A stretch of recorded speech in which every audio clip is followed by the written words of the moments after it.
here with Jackie. Jackie, share your name and title with us, please. Jackie Brewster, Program Manager at the Employment Training Program here at Wedgwood. Awesome. How long have you been at Wedgwood? 20 years. 20 years. Yeah, 20 years. Okay. And I still love it. Oh, I'm so glad. Now, what was your first role here at Wedgwood? My first role was just a supervisor at the Employment Training Program. So 20 years ago, we had several campuses, and I just supervised the Kentwood campus here. And so back then, when I first started, it was about 8 students and just myself. What happens in the Employment Training Program? We teach kids how to work. We really try and build up their confidence to make sure that they feel like they have the ability to be successful at the next job that they have once they leave Wedgwood. So most of these kids have never had a job before. A lot of them haven't even had that role model in their lives to show them what it's like to be successful at employment. And so we kind of take on that role, myself and staff take on that role to show these kids what it's like to have a job, be good at it, be open to learning and accept feedback, and just really go on to the next level with what it feels like to be successful. Who are the kids in the program?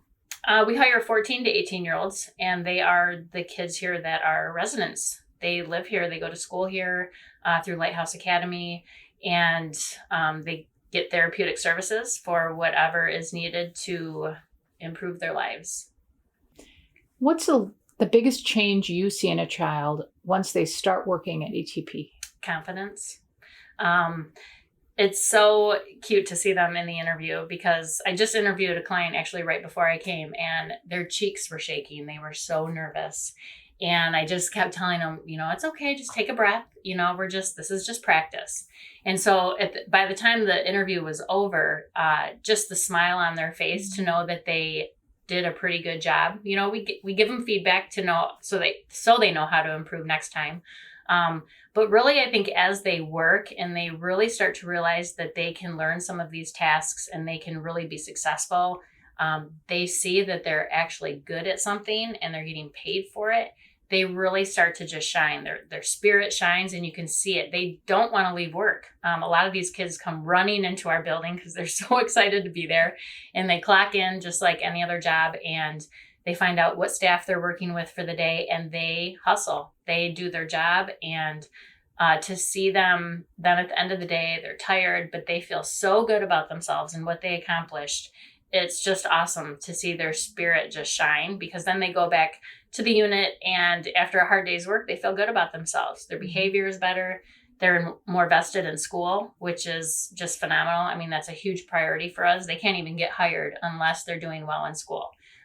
So just to see that investment kind of become balanced per se, is just huge. I mean, that's what people need to do to be successful, is to really create a balance in their lives. And so we really focus on that with these kids.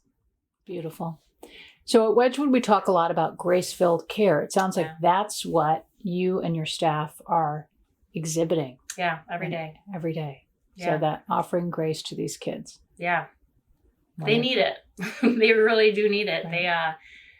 These kids they tug on us, on our hearts. And I think the reason why it's so important is because we see what they're capable of. And I don't even think they know what they're capable of. And I think that's where the confidence starts.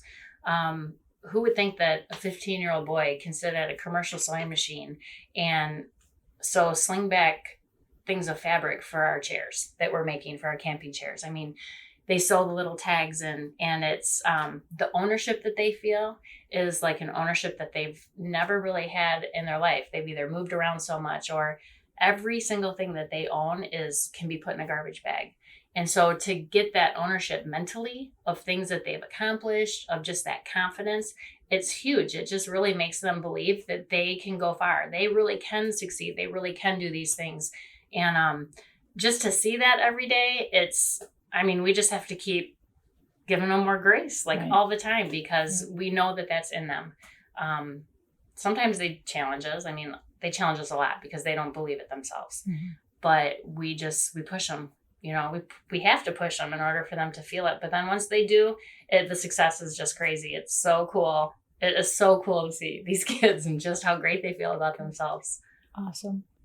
Tell us a little bit about the fact that most of these kids come from backgrounds where they've had severe trauma, Yep. extensive trauma. Is this a first for them to have somebody believe in them, to have somebody train them, spend time pouring into them in any way? Yeah. Some of these kids have never even been taught just the basic life skill of why you need to, have good hygiene when you come to work. It's the things that some of these kids have endured is, it's heartbreaking. And then when they come to work, it's a different world for them, really, because they're not getting therapy. They think they're not getting therapy. But they are really building relationships, with their coworkers, with their supervisors, and to have someone believe in them.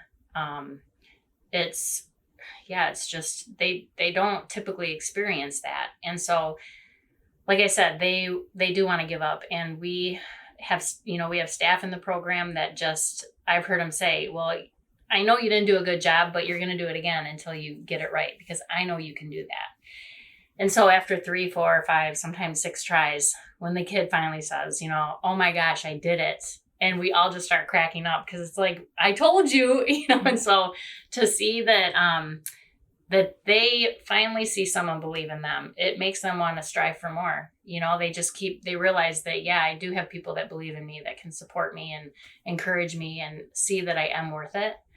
And it's kind of like they just take off and they just keep going. And they then say, well, I've never done that before, but I know I can do it.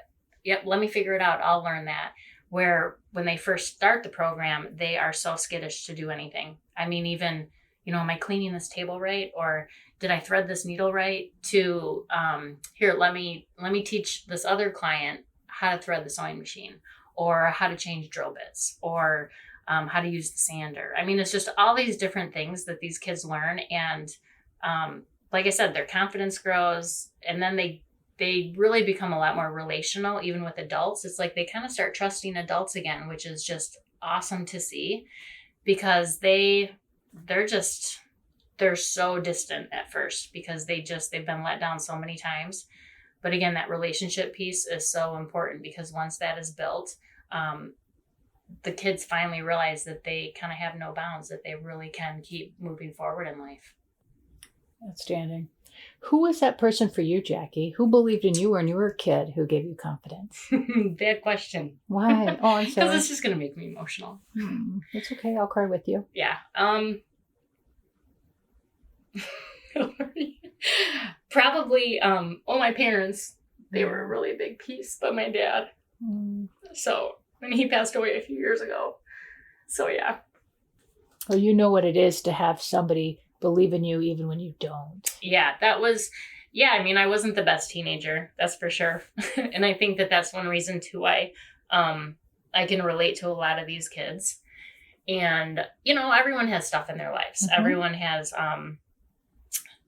bad heartache, and just they're put in situations that they were never asked to be in. And I just really feel like, sorry, I really feel like every day God tells me every day that you're going to have a good day, just because of who I get to be around. And so these kids are, they're infectious for me, and just for the staff. I've seen so many staff over 20 years, and I think that's what constantly encourages me as well, because just to see how many hearts are out there for these kids, and that's what these kids need. It's so rewarding, and these kids are rewarding. Just to see them grow, and to know that we've made an impact on them.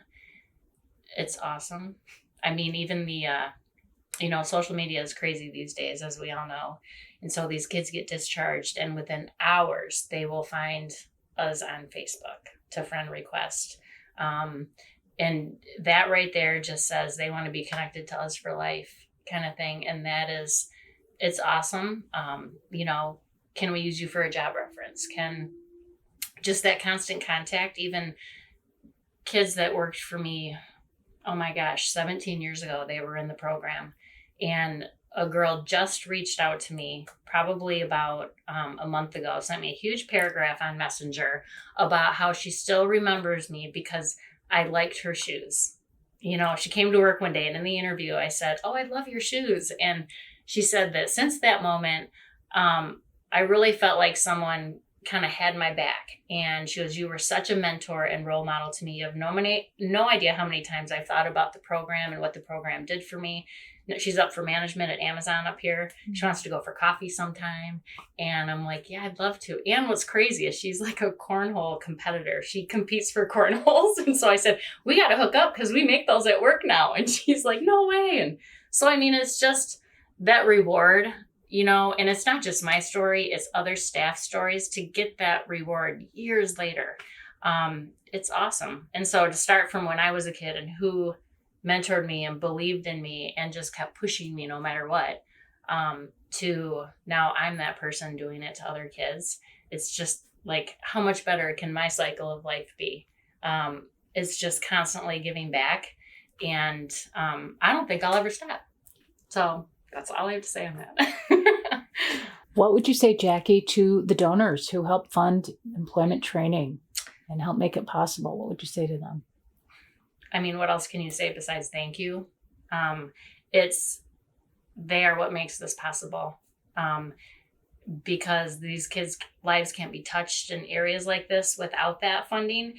That's always kind of been a sore spot for me, is the funding with employment training through the state, because, you know, the state wants a program like this to exist, but they have a hard time funding for it. And so a lot of it is, the only way it's possible is through the fundraisers, is through, you know, the things that we make with the kids to sell. And, you know, we're a training program. We're not here to make all this money and things like that. It's, we just want to train these kids how to be successful at their next job and really have the confidence to know they can be successful.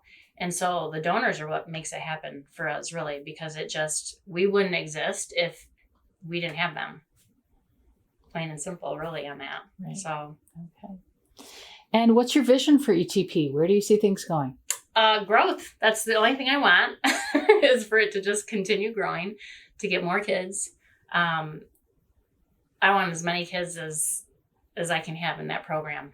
I think that Wedgwood does a phenomenal job with just the support of the program and continuously trying to find ways to get more kids into the program. And so a lot of it depends on funding, of course, but I have a lot of things in my back pocket. And so I look to where it was 20 years ago and where it's become right now. And I'm just not satisfied because I still think that we can reach a lot more kids, whether it be community kids entering the program who need the service. You know, there's lots of hurdles to jump over, but I'm game for it. And I just feel like these kids deserve this program. So the more kids that we can have, I think the more success it makes the community, or it gives the community. Absolutely. Yeah. All right. Well, I want to take a moment before we wrap up to thank you, to recognize you. Thank you. For your heart for the work you do. Thank you. For your heart for your staff, and your heart, more importantly, for the kids, kids who come and see you. You're dedicated to them and the work you do, and you're making a difference in lives of kids. So again, I want to acknowledge that. Thank you so much. Yeah. I love my job. Thanks for your time, Jackie. Yeah. Thank you.